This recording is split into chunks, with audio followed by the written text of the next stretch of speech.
നന്മ ഒരാൾ വിചാരിച്ചാൽ കൂലി കിട്ടും, ചെയ്താൽ 10 കൂലി വേറെ കിട്ടും. ഒരു നന്മ ഒരാൾ വിചാരിച്ചിട്ട് ചെയ്തില്ല, എന്നാൽ എഴുതിയ കൂലി വെട്ടൂല. അങ്ങനെയല്ലോ.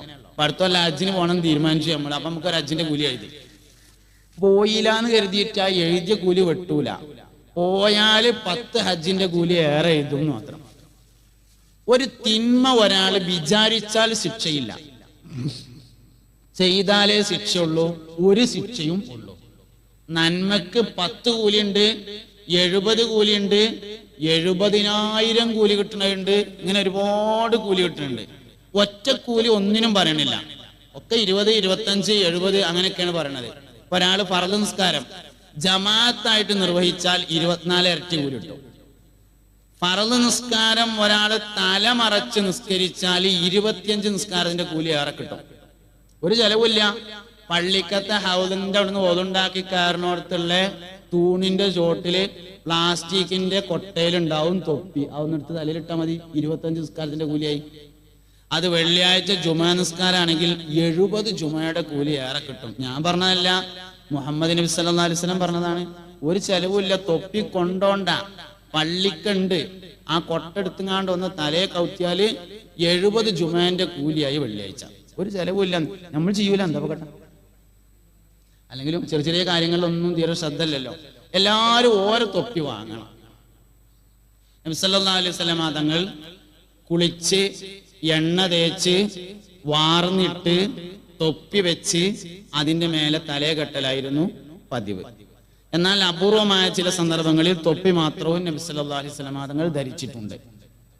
അതുകൊണ്ട് തൊപ്പിയെങ്കിലും എല്ലാവർക്കും വേണം. ഒന്ന് തീരല്ലാത്തവർ ഓരോന്ന് വാങ്ങണം. ഒന്നുള്ളവര് 2 കൂടി വാങ്ങിയിട്ട് 3 ആക്കണം. 3 തൊപ്പി. എന്തിനാ?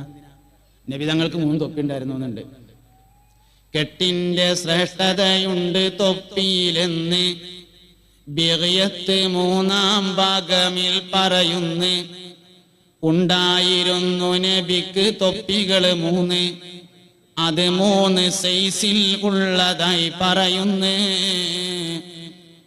നമുക്കുള്ള വേഷവിധാനമിൽ നബിയല്ലേ വർദ്ധിച്ച മാതൃക എന്നതും മറക്കല്ലേ. അതുകൊണ്ട് എല്ലാവർക്കും ഓരോ തൊപ്പി നിർബന്ധമായും വേണം. ഒന്നുള്ളവര് 3 ആക്കണം. 3 3 സൈസിലാവണം. കാരണം നബി തങ്ങൾക്ക് 3 തൊപ്പി ഉണ്ടായിരുന്നു. 3 സൈസിലായിരുന്നു ഉണ്ടായിരുന്നത്. അതുകൊണ്ട് അങ്ങനെ തന്നെ വേണം. അങ്ങനെ തന്നെ ഒക്കെ പറഞ്ഞാൽ അതേമാതിരി തന്നെ ചെയ്യാം. അതാണ് ഏറ്റവും പ്രധാനപ്പെട്ട കാര്യം. അള്ളാഹു റസൂലിന് എങ്ങനെയായിരുന്നു അങ്ങനെ തന്നെ. അതെന്തിനാ അപ്പൊ 1 പോരെന്ന് ചോദിച്ചാൽ അത് നബിക്ക് 3 ഉണ്ട്, അതുകൊണ്ട് 3. അത് 3 സൈസാണ്, അതുകൊണ്ട് 3 സൈസ്. അങ്ങനെ തന്നെ ചെയ്യണം. കാരണം എന്താ? ഇതിനൊക്കെ ഒരുപാട് കൂലികളുണ്ട്. നമ്മുടെ നാട്ടിൽ നിന്ന് ഉംറക്കും ഹജ്ജിനും പോകുന്ന ആൾക്കാരെ ആ 6 സൗറിന്റെ താഴെ ഇങ്ങനെ ചെന്നിട്ട് മേലക്ക് ഇങ്ങനെ നോക്കിയിട്ട് പറയും, അതോ കാണുന്നതാണ് 6 സൗറ്, വെളുത്ത അടയാളം ഇങ്ങനെ കാണുന്നില്ലേ, അതിൽ കൂടിയാണ് നബി തങ്ങൾ ഇങ്ങനെ കയറി പോയിരുന്നത്. അതൊക്കെ മനുഷ്യന്മാര് പോണ തന്നെയാണ്. അങ്ങോട്ട് പോണേനും കയറുന്നതിനും വലിയൊരു ഫളീലത്തൊന്നുമില്ല. നമ്മൾ ഇവിടെ നിന്ന് ദ്വാരക്കാര്യം താഴ്ന്നിട്ട് സംഗതി ഫളീലത്തില്ലാത്തോണ്ടൊന്നല്ല, തണ്ടല് വിലങ്ങാത്തത് കൊണ്ടാണ്. അള്ളാന്റെ റസൂല് കയറിയോടത്തേക്ക് കയറണേന് ഫളീലത്തൊക്കെ ഉണ്ട്. സംഗതി ഊരോണ്ട് വയ്യ. ബംഗാളികൾ സ്റ്റെപ്പ് ഉണ്ടാക്കിയിട്ടുണ്ട് അങ്ങോട്ട്, എന്നാൽ പോലും നമ്മളെ കൊണ്ട് കയറാൻ പറ്റൂല. അപ്പൊ പിന്നെ ഇവിടെ നിന്ന് ദ്വാരന്നാ മതി എന്ന് പറഞ്ഞാണ്ട് ദ്വാരക്കാണ്. നബി തങ്ങൾ ചെയ്തതിനൊക്കെ ഫളീലത്തുണ്ട് സല്ലല്ലാഹു അലൈഹി വസല്ലം.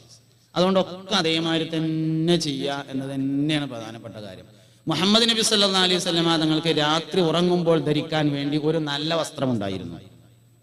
രാത്രി ഭാര്യയോടൊപ്പം കിടന്നുറങ്ങുമ്പോൾ ധരിക്കാൻ വേണ്ടി ഒരു നല്ല വസ്ത്രമുണ്ടായിരുന്നു എന്ന് ഇമാം തുർമുദി റളിയല്ലാഹു അൻഹു തന്റെ ശമാഇലിൽ ഉദ്ധരിച്ചിട്ടുണ്ട്.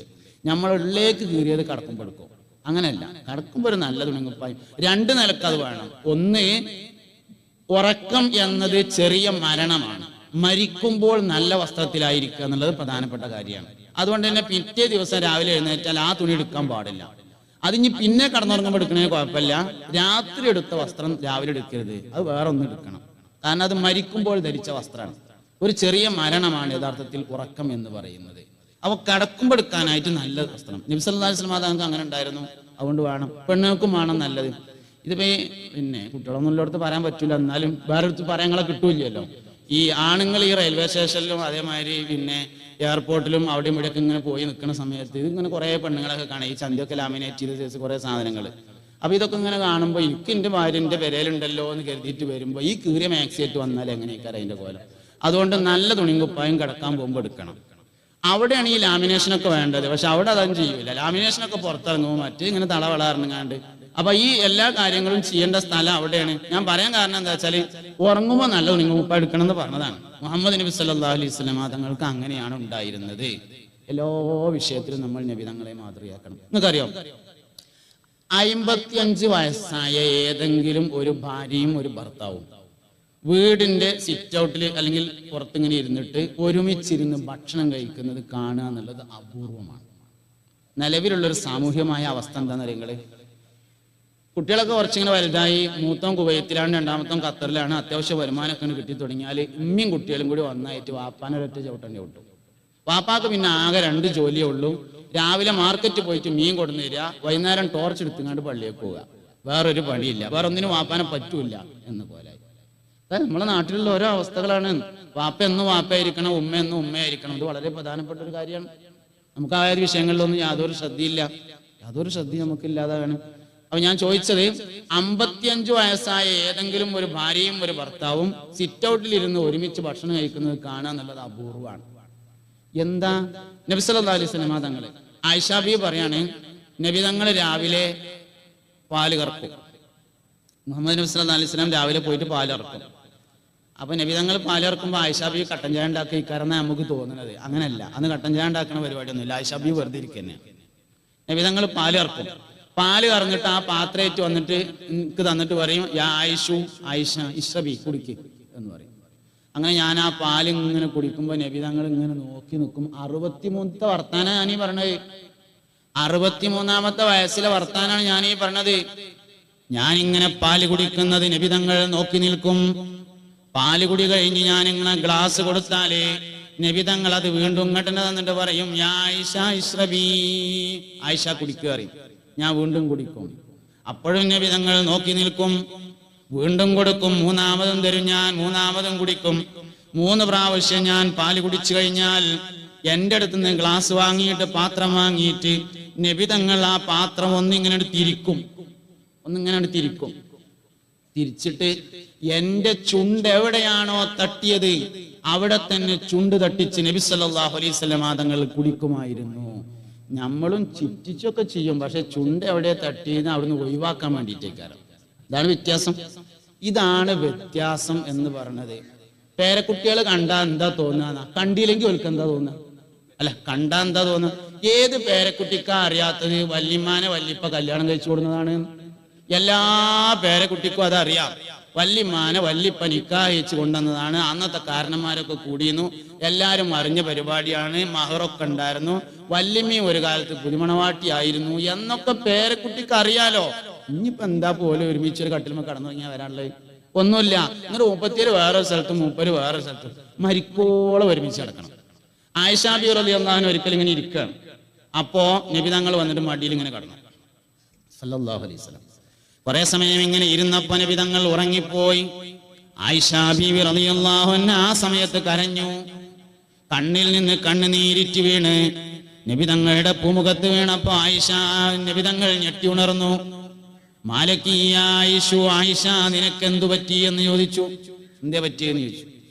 ഞാന് പെട്ടെന്ന് ഉറങ്ങിപ്പോയത് കൊണ്ട് നിനക്ക് വിഷമായോ? നീ കുറെ സംസാരിക്കണമെന്ന് കരുതിയതായിരുന്നോ? എന്തേ സംഭവിച്ചു?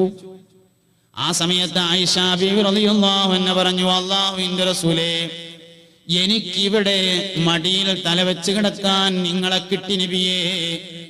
നാളെ മഹ്ശറയിൽ സ്വർഗത്തിലെ കോടാനക്കോടി മനുഷ്യന്മാരുള്ള സ്ഥലത്ത് ഇതുപോലെ എനിക്ക് മടിയിൽ തലവെച്ചുറങ്ങാൻ നിങ്ങളെ കിട്ടുമോ നബിയേ എന്നാലോചിച്ചപ്പോൾ എനിക്ക് സങ്കടം അടക്കാൻ കഴിയുന്നില്ല റസൂലേ എന്ന് സയ്യിദത്തുന ആയിഷ ബീവി റളിയല്ലാഹു അൻഹ പറയുന്നുണ്ട്. എനിക്ക് ജീവിതത്തിൽ ഏറ്റവും കൂടുതൽ സന്തോഷം തോന്നിയ ഒരു രംഗമുണ്ട്. എനിക്ക് ജീവിതത്തിൽ ഏറ്റവും കൂടുതൽ സന്തോഷം ഉണ്ടായ ഒരു രംഗമുണ്ട്. അള്ളാന്റെ റസൂല് എന്റെ വീട്ടിൽ, എന്റെ റൂമിൽ, എന്റെ മടിയിൽ തലവെച്ച് വഫാത്താവുകയാണ്. നബി തങ്ങളുടെ മരണത്തിന്റെ വേദനയാണെന്ന് മനസ്സിലായപ്പോ അറാഖിന്റെ കമ്പെടുത്ത് നബി തങ്ങൾക്ക് മിസ്വാക്ക് ചെയ്തു കൊടുക്കാൻ ഞാൻ ഒരുങ്ങി. മിസ്വാക്കിന്റെ തല ചപ്പിയിരുന്നില്ല, സോഫ്റ്റ് ആയിരുന്നില്ല. അതുകൊണ്ട് ഞാൻ എൻ്റെ വായയിൽ വെച്ച് അതിന്റെ തലഭാഗം കടിച്ചിട്ട്, അതുകൊണ്ട് നബി തങ്ങൾക്ക് ഇങ്ങനെ പല്ലു തേച്ചു കൊടുത്തു. അള്ളാന്റെ റസൂല് വഫാത്താകുമ്പോ എന്റെ ഉമിനീര് നബി തങ്ങളുടെ വായിലായിരുന്നു എന്നതാണ് എനിക്ക് ജീവിതത്തിൽ ഏറ്റവും കൂടുതൽ സന്തോഷം നൽകുന്ന രംഗമെന്ന് സയ്യിദത്തുന ആയിഷ റളിയല്ലാഹു അൻഹ. വളരെ പ്രധാനപ്പെട്ട കാര്യമാണ്. ബഹുമാനപ്പെട്ട ഖദീജ ബി റളിയല്ലാഹു അൻഹ നബി തങ്ങളുടെ ആദ്യത്തെ ഭാര്യയാണ്, ഉമ്മഹാത്തുൽ മുഅ്മിനീൻ. അള്ളാഹു അവരുടെ കൂടെ നമ്മളെ സ്വർഗ്ഗത്തിൽ ഒരുമിച്ച് വിട്ടട്ടെ. ഖദീജ ബി ഭയങ്കര ഒരു സംഭവമാണ്. നബി തങ്ങൾക്ക് ഒറ്റക്കിരുന്ന് അള്ളാഹുവിനെ ഇബാദത്ത് ചെയ്യണം. ഖദീജ ബി ഒന്ന് പോയി നോക്കിയിട്ട് സ്ഥലം ഉറപ്പിച്ചു. നമുക്ക് പെണ്ണുങ്ങളുടെ ഒരു വിഷയത്തിൽ അഭിപ്രായം ചോദിക്കാന്നൊക്കെ പറഞ്ഞാൽ വലിയ മടിയാണ്. അതുകൊണ്ടൊന്നും പെണ്ണുങ്ങൾ അപ്പളാവുന്നില്ല അഭിപ്രായം ചോദിച്ചു എന്ന് എഴുതിയിട്ട്. ഭാര്യയുടെ അഭിപ്രായം ചോദിക്കൊക്കെ വേണം ഒരു വിഷയം ചെയ്യുന്ന സമയത്ത്. ഒന്നുമില്ലെങ്കിൽ അവരുടെ ദ്വാങ്കിൽ നമുക്ക് ഉണ്ടാവുമല്ലോ. ഒരു വിഷയത്തിൽ ഒരാളോട് അഭിപ്രായം ചോദിച്ചു എന്ന് എഴുതിയിട്ട് മോശമാവുന്നില്ല. അതൊക്കെ നമ്മൾ വെറുതെ ധാരണകളാണ്. അതുകൊണ്ട് ഉമ്മാനോട് അഭിപ്രായം ചോദിക്കുക, വാപ്പാനോട് അഭിപ്രായം ചോദിക്കുക, ഭാര്യയുടെ അഭിപ്രായം ചോദിക്കുക തുടങ്ങിയ കാര്യങ്ങളൊക്കെ വേണം. അത് പള്ളി ഉണ്ടാക്കുകയാണെങ്കിലും വേണം. നബി സല്ലല്ലാഹു അലൈഹി വസല്ലം തങ്ങൾ അഭിപ്രായം ചോദിച്ചു. ഖദീജ ബി റളിയല്ലാഹു അൻഹ പോയി നോക്കിയിട്ട് സ്ഥലം നിശ്ചയിച്ചു. ആയിക്കോട്ടെ പറഞ്ഞു. അങ്ങനെ നബി തങ്ങൾ പോവുകയാണ്. 2 വർഷമാണ് പോയത്. ആദ്യത്തെ വർഷം പോവുകയാണ്. പോയപ്പോ ഗോതമ്പ് മാവ്, പച്ചവെള്ളം, കാരക്ക, ഉപ്പ് 4 സാധനങ്ങളാണ് അവനെ കൊണ്ടേ കൊടുത്തിട്ട് മടങ്ങി വരും. ഇത് കണ്ടപ്പോഴാണ് ഉസാമത്ത് ബിൻ സൈദ് ചോദിച്ചത്, വല്യമ്മ ഞാൻ കൊണ്ടേ കൊടുത്താ പോരെ എന്ന് ചോദിച്ചപ്പോ സയ്യിദത്തുന ഖദീജ റളിയല്ലാഹു അൻഹ പറഞ്ഞു, വേണ്ട മോനെ, എന്റെ ഭർത്താവിന് ഞാൻ തന്നെ ഭക്ഷണം കൊടുക്കട്ടെ. എന്റെ ഭർത്താവിന് ഞാൻ തന്നെ ഭക്ഷണം കൊടുക്കട്ടെ. കുറച്ചാലൊക്കെ തിരക്കം ഉണ്ടാവില്ല. ഒരു 10-40 വയസ്സ് 45 വയസ്സൊക്കെ ആയി കുട്ടികളൊക്കെ വലുതായാല് മക്കളെ വാപ്പ വന്നിട്ടുണ്ട് ചോറ് വിളമ്പി കൊടുത്താളീന്ന് കുട്ടികളോട് പറയലാണ് സാധാരണ പതിവ്. അവര് ഖദീജ ബീവിനെ ശരിക്കൊന്ന് പഠിക്കണം. സൗകര്യമില്ലാത്തോണ്ടല്ല, എന്റെ ഭർത്താവിന് ഞാൻ തന്നെ ഭക്ഷണം കൊടുക്കട്ടെ എന്ന് പറഞ്ഞ് 55-ാമത്തെ വയസ്സിൽ 9.5 കിലോമീറ്റർ നടന്ന് ഭക്ഷണം കൊണ്ടുപോയി കൊടുത്തിരുന്ന ആളാണ് സയ്യിദത്തുന ഖദീജ റളിയല്ലാഹു അൻഹ. ഉമ്മഹാത്തുൽ മുഅ്മിനീങ്ങളിൽ നമുക്ക് കുറേ പാഠം പഠിക്കാനുണ്ട്. ഉമ്മഹാത്തുൽ മുഅ്മിനീൻ കുറേ 4 സ്ത്രീകളെ കുറിച്ച് നിങ്ങൾ പഠിക്കണമെന്ന് നബി തങ്ങൾ പറഞ്ഞിട്ടുണ്ട്. ഹസ്ബുക മിൻ നിസാഇൽ ആലമീൻ, പ്രപഞ്ചത്തിലെ സ്ത്രീകളിൽ നിന്ന് 4 പെണ്ണുങ്ങളെ നിങ്ങൾ പഠിക്കണം. അതിലൊരു പെണ്ണാണ് ഖദീജത്തു ബിൻതു ഖുവൈലിദ് റളിയല്ലാഹു അൻഹ. ഖുവൈലിദിന്റെ മകളായ ഖദീജ ബീവി റളിയല്ലാഹു അൻഹ എന്ന് പറയുന്നത് ഒരു കുടുംബിനി എന്ന നിലയിൽ ഏറ്റവും നന്നായി പഠിക്കപ്പെടേണ്ട വ്യക്തിയാണ് സയ്യിദത്തുന ഖദീജ റളിയല്ലാഹു അൻഹ എന്ന് പറയുന്നത്. അതുകൊണ്ട് പുണ്യനബി സല്ലല്ലാഹു അലൈഹി വസല്ലം തങ്ങളുടെ ജീവിതത്തിൽ നിന്ന് കുടുംബജീവിതം പഠിക്കണം. അങ്ങനെ അതിനനുസരിച്ച് പോകാൻ നമുക്ക് സാധിക്കണം. അതാണ് ജീവിതത്തിന്റെ വിജയം എന്ന് പറയുന്നത്. ധാരണകളാണ് പലപ്പോഴും നമ്മളെ നേരാക്കും കെടുത്തും ചെയ്യാം. ഇത് എന്തിന് എന്ന് തീരുമാനിക്കപ്പെടാത്തതാണ് പ്രശ്നം. കുടുംബജീവിതം എന്തിന്? കുടുംബജീവിതം യഥാർത്ഥത്തിൽ സ്വർഗം എളുപ്പമാകാനാണ് എന്ന് മനസ്സിലാക്കിയാൽ എല്ലാ പ്രശ്നവും തീർന്നു. എല്ലാ പ്രശ്നവും തീർന്നു. ഒരുപാട് വിവാഹങ്ങളെയും ഒരുപാട് വൈവാഹിക ജീവിതങ്ങളെയും ചരിത്രം പരിശോധിക്കുന്നുണ്ട്. ബഹുമാനപ്പെട്ട ഗൗസുൽ ആദം സുൽത്താൻ മുഹിയുദ്ദീൻ അബ്ദുൽ ഖാദിർ ജീലാനി റളിയല്ലാഹു അൻഹുവിന്റെ മാതാപിതാക്കൾ അബൂ സാലിഹും ഫാത്തിമയും ചരിത്രം പരിചയപ്പെടുന്ന ഒരു വാപ്പിയമ്മയാണ്. നിങ്ങൾക്ക് അറിയണ കഥ ആയതുകൊണ്ട് ഞാൻ പറഞ്ഞില്ല.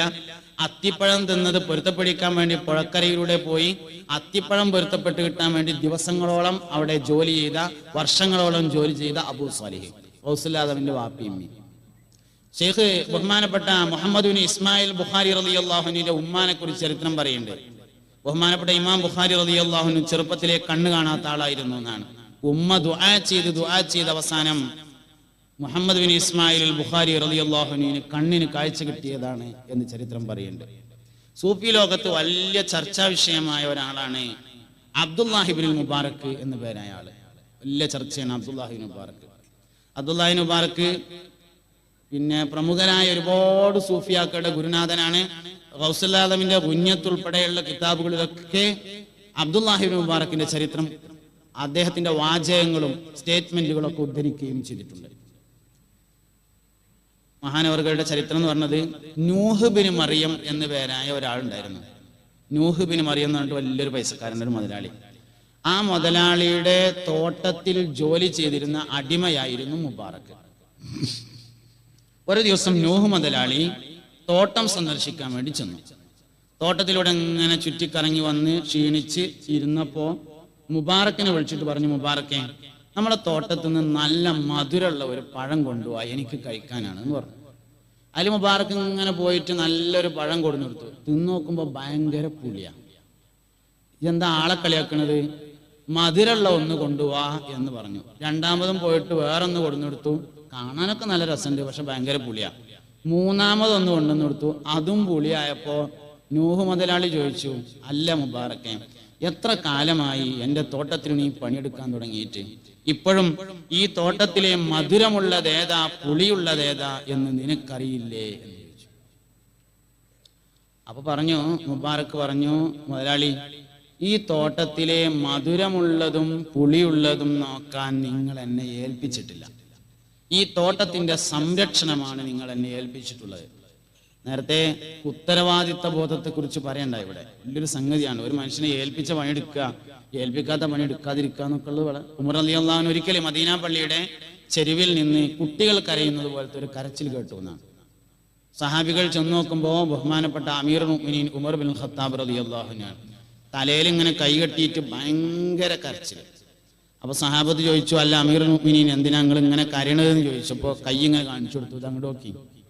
സക്കാത്തിന്റെ മുതൽ സൂക്ഷിക്കാൻ വേണ്ടി ഏൽപ്പിക്കപ്പെട്ടതിൽ നിന്ന് 1 മണി ഗോതമ്പായിരുന്നു കയ്യിൽ.